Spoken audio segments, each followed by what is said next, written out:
రంగనాథు మరో స్త్రీతో సంబంధం పెట్టుకున్నాడా? డబ్బులు కావలిస్తే ఎక్కడైనా ముష్టి ఎత్తుకొని బ్రతకొచ్చు గానీ, ఇలాంటి వీడియోలు చేయడం ద్వారా కొంతమంది రంగనాథ్‌కి అభిమానులున్నారు. మరికొంతమంది శ్రేయోభిలాషులున్నారు. తర్వాత రంగనాథ్ గారిని ఎవరు చెడ్డవాడు అని చెప్పేవాళ్ళు ఎవరూ లేరు. మరి ఎవరికి పుట్టిందో ఆ తెగులు గానీ, పని మనిషితో రంగనాథ్‌కి సంబంధం అంటగట్టి ఒక వీడియో చేసినందుకు అందరూ బాధపడుతున్నారు. నాకెంతోమంది ఫోన్ చేశారు చూసారా అని. ఎవడా గాడిద అని ఓసారి వీడియో చూడడం జరిగింది. ఏమిటి వీళ్ళ తాలూకు ఉద్దేశం తెలీదు.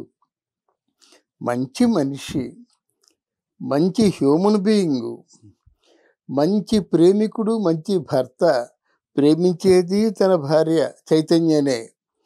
భర్తగా కూడా ఆవిడకి దాదాపు 10 ఏళ్లకు పైగా అంటే ఓ 12 సంవత్సరాల పాటు సేవలు చేసినటువంటి నిజమైన భర్త. భర్త అనే పదానికి నిలువెత్తు నిదర్శనం రంగనాథు. అట్లాంటి వ్యక్తి మీద ఇలాంటి అభండాలు వేయడం, అయినా చనిపోయిన వ్యక్తి మీద అందరి చేత దేవుడు అనిపించుకొని పైకి పోయిన వ్యక్తి మీద ఇలాంటి నిందలు వేయడం సరికాదనిపించి వారికి ఒక విజ్ఞప్తి చేస్తూ, ఇలాంటి వీడియోలు ఏవైనా ఉన్నట్టయితే మీరు ఆధారాలు చూసుకోండి. ఏదైనా నిజాలు నిరూపణ అయినట్టయితే మాట్లాడండి. ఎందుకంటే రంగనాథ్‌కి నేను ఏ స్థాయి స్నేహితుడినో చూడలేను కానీ చాలా మంచి స్నేహితుడిని. మామూలు స్నేహితుడిని కాదు. నంబర్ 8 గోపాలకృష్ణ రోడ్‌లో ఉన్నప్పుడు ఆల్మోస్ట్ ఆల్ ₹120 రూములో ఉన్నప్పుడు ఆయనతో కలిసి ఉన్నాను. రంగనాథ్ సైకిల్ నాకు ఇచ్చాడు. ఈ సైకిల్ వాడుకోమని చెప్పి. అలాగే రంగనాథ్ తొలిసారి కారు కొన్నప్పుడు నేను రంగనాథ్ వెళ్ళి కొన్నాం. ఆ రోజు ఒక ₹200 పళ్ళు తీసుకొని ప్రొడ్యూసర్లందరికీ వెళ్ళి ఆ కారు చూపించి పళ్ళు చేతికిచ్చి ఆనందాన్ని పొందిన వ్యక్తుల్లో నేను మొదటివాడిని.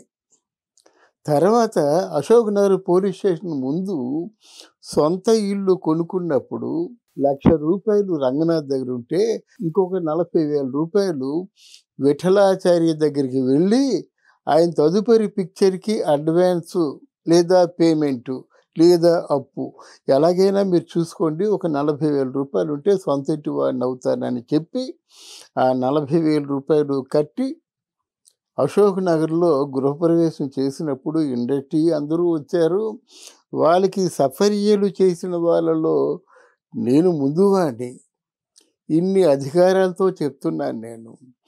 నేను రంగనాథ్ ఇద్దరూ మాట్లాడుకున్నప్పుడు రంగనాథ్ గారు నేను ఏదైనా సందర్భం వచ్చి డైరెక్ట్ అయితే నా డైరెక్షన్లో మిమ్మల్ని హీరోగా పెట్టుకుంటానని చెప్పిన వ్యక్తిని, అదేవిధంగా 5 సంవత్సరాలు తిరగకుండా డైరెక్టర్ అయ్యి ముద్దుల చెల్లెలు సినిమా తీసినప్పుడు నా మాట నిలబెట్టుకోవడం కోసం ఆ రోజు నేను అడిగితే హీరోలు ఒక కృష్ణరాజు గారు, శోభన్ బాబు గారు, ఆయన కూడా నాకు మంచి ఫ్రెండ్ కనుక వస్తారు చేస్తారు.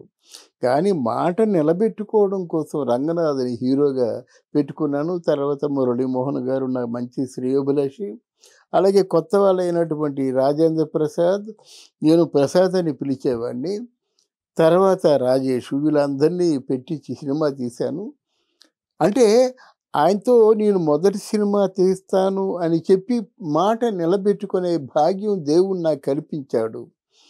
తర్వాత కూడా ఇక్కడ రంగనాథ్ వచ్చినప్పుడు ఆల్మోస్ట్ ఆల్ నాకు ఎప్పుడైనా కుదిరినట్టయితే వెళ్ళేవాడిని. ఆ సాయంత్రం వరకు మాట్లాడేవాడిని. తర్వాత మధ్యాహ్నం ఏదో చపాతీలు ఏదో తినేవాళ్ళం. ఒక్కోసారి ఏదో ఇక మాటలు కబుర్లో మునిగిపోతే మాకెప్పుడు కూడా పొద్దు పోదు. కబుర్లో మునిగిపోతే అనడానికి ఒక ఉదాహరణ మీకు తెలియాలి కనుక చెప్తున్నాను. రవీంద్ర పెళ్ళికి అంటే రెండవ వాడు రవీంద్ర పెళ్ళికి నేను రంగనాథ్ తిరుపతి వెళ్ళినప్పుడు ఒక ఇన్సిడెంట్ జరిగింది. ఒక ప్రమాదం, అది తర్వాత చెప్తాను. వెళ్ళి వచ్చిన తర్వాత రంగనాథు నేను పాటలు పాడుకుంటూ తెల్లారుజామున వచ్చేసాము. అందులో ఓ పాట మాకు గుర్తుకు రావటం లేదు. ఆ పాటని గుర్తు చేసుకోవడం కోసం 6 గంటల వరకు 2, 3 టీలు తాగి అప్పుడు గుర్తు చేసుకున్నాం. అది 'వెలుగునీడల' చిత్రంలో హాయి హాయిగా జాబిల్లి తొలి రేయి వెండి దారాలల్లి దా మందు చల్లి నవ్వాసాగే ఎందుకు అని ఒక పాట ఉంది కదా! ఆ పాట 'గిరిజ' నాగేశ్వరరావు. ఆ పాట గుర్తుకు రాకంట ఉండడం వల్ల ఇద్దరం తెగ ఇబ్బంది పడిపోయి ఆలోచించి చివరకు ఆ పాట పాడిన తర్వాత ఇంటికి వచ్చాము. అంటే మా తాలూకు స్నేహం ఎంత గాఢంగా ఉండేదో మీరే అర్థం చేసుకోవచ్చు. అంత గాఢానుబంధం నాకుంది కాబట్టి తర్వాత రంగనాథ్ చనిపోయిన రోజున జరిగిన ఇన్సిడెంట్ ఏంటంటే, ఎక్కడో ఒక మల్కాజ్గిరిలో ఒక సంస్థ ఆయనకి సన్మానం చేస్తానంటే, లేదు లేదు రామారావు గారికి నా గురించి మాట్లాడే అర్హత ఉంది, ఎక్కువ విషయాలు తెలుసు కనుక ఆయన్ని చీఫ్ గెస్ట్‌గా పెట్టండి అంటే నన్ను చీఫ్ గెస్ట్‌గా పెట్టారు. ఆ సంస్థ ఇంకా ఉంది. నేను రంగనాథ్ గారి గురించేమో అనుటెక్స్‌లో ఒక షాలు తీసుకెళ్తుండగా సడెన్‌గా నాకొచ్చింది. సడెన్‌గా ఏమని కబురొచ్చిందంటే, రంగనాథ్ గారు చనిపోయారట మామయ్య అని మా కోడలు ఫోన్ చేసింది. అంటే ఆ షాలుని తీసుకెళ్ళి ఆయన మీద కప్పేటువంటి దౌర్భాగ్యపు స్థితి నాకేర్పడింది. ఇన్ని అనుబంధాలు ఉన్నాయి గనక ఆ ధైర్యంతో నేను మాట్లాడుతున్నాననమాట. ఎవరు చెప్పారండి? ఆయన భార్యని ఎంతగా ప్రేమించాడండి. ఆయన భార్యకి ఎన్ని సేవలు చేశారండి. త్యాగం అనే పదానికి ఎవరికైనా అర్థం కావాలంటే ఆయనే. ఆయన ఇంట్లో ఎంతమంది ఉండేవారో తెలుసా? రంగనాథ్ గారు, రంగనాథ్ భార్య, రంగనాథ్ ముగ్గురు పిల్లలు, రంగనాథ్ చెల్లి, రంగనాథ్ తల్లి, రంగనాథు తండ్రి, రంగనాథ్ చిన్నాన్న, రంగనాథ్ తాలూకు 5 బ్రదర్సు.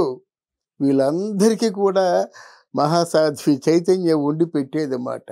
వీళ్ళందరికీ పెళ్ళిళ్ళు చేశాడు. చెల్లికి పెళ్ళి చేశాడు. కూతుర్లకి పెళ్ళిళ్ళు చేశాడు. వీళ్ళందరికీ పురుళ్ళు రంగనాథ్ తాత, రంగనాథు అమ్మమ్మ అంటే ఒక 20 మంది పైచిలుకు జనాభా ఉంటే వీళ్ళందరికీ పని మనిషి లేకుండా వండి వార్చి వడ్డించేది రంగనాథ్ గారి భార్య చైతన్య మహాసాధ్వి. రంగనాథ్ తెచ్చిపెట్టేవాడు. ఇలాంటి వ్యక్తిని పట్టుకొని రంగనాథ్‌కి మీనాక్షి అంటే పని మనిషితో సంబంధం ఉంది. ఆ సంబంధం ఉన్నందుకే గోడ మీద మసుబొగ్గుతో రాశాడండి. మీరు ఒక అంటే మాటలు తిట్టడానికి కూడా నోరు రావటం లేదు. తిట్టడానికి కూడా అసహ్యం వేస్తుంది వాళ్ళి. అంత అసహ్యించుకునే విధంగా రంగనాథ్‌కి పని మనిషికి సంబంధం అంటగట్టారంటే నాకు కడుపు ఉడికిపోతుందన్నమాట. వాళ్ళని దేంతో కొట్టినా సరే పాపం లేదు. ఏ తిట్టు తిట్టినా సరే పాపం లేదు. వాళ్ళు రంగనాథ్ తాలూకు నిజాయితీని తెలుసుకొని కృంగిపోయి, కృషించిపోయి చచ్చే ముందైనా పశ్చాత్తాపం పడితే వాళ్ళు చేసిన తప్పుకి అది మంచిది. దేవుడు క్షమిస్తాడని నేను చెప్పగలను. రంగనాథు ఆధ్యాత్మికవేత్త, రంగనాథు ప్రేమికుడు, రంగనాథు స్వాప్నికుడు, రంగనాథు కవి, భావుకుడు. తనకున్నంతలో సగం బయటి వాళ్ళకి ఇచ్చేసి ఆదుకునే మంచి మనిషి, మహామనిషి. తెలుసుకోండి. తెలుసుకొని కనీసం జరిగిన దానికి లెంపలేసుకోండి. ఇంతకంటే నేను వేరే చెప్పలేను. ఇంకా చెప్పాలంటే మాత్రం చాలా దారుణంగా ఉంటుంది. నన్ను తప్పులైతే క్షమించండి. మీ తప్పైతే మీరు దయచేసి పశ్చాత్తాపంతో 2 కన్నీటి చుక్కలు రాల్చండి. Thank you.